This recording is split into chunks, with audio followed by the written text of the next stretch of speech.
Hi అండి, బెండకాయ పచ్చిరొయ్యల curry ఇలా వండి చూడండి, చాలా బాగుంటుంది. స్టవ్ పైన ప్యాన్ పెట్టుకుని అందులో 2.5 టేబుల్ స్పూన్ల వరకు ఆయిల్ వేసుకుని రొయ్యలను వేసుకుని ఫ్రై చేసుకోవాలి. రొయ్యల్లో కొంచెం ఉప్పు పసుపు వేసుకుని రొయ్యల్ని బాగా ఫ్రై చేసుకోవాలి. రొయ్యలు ఇలా ఫ్రై అయిన తర్వాత 2 మీడియం సైజు ఉల్లిపాయలు తరుగు వేసుకుని ఫ్రై చేసుకోవాలి.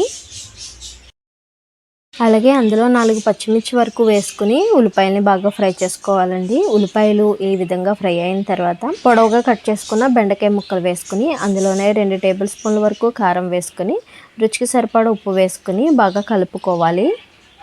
బెండకాయ పులుసులోకి కొంచెం కారం ఎక్కువే వేసుకోవాలండి. 1 నిమిషం పాటు ఉడికించుకున్న తర్వాత గ్లాసున్నర వాటర్ వేసుకుని బెండకాయ ముక్కల్ని ఉడికించుకోవాలి. కొంచెం కరివేపాకు వేసుకుని మూత పెట్టి ఉడికించుకోవాలండి.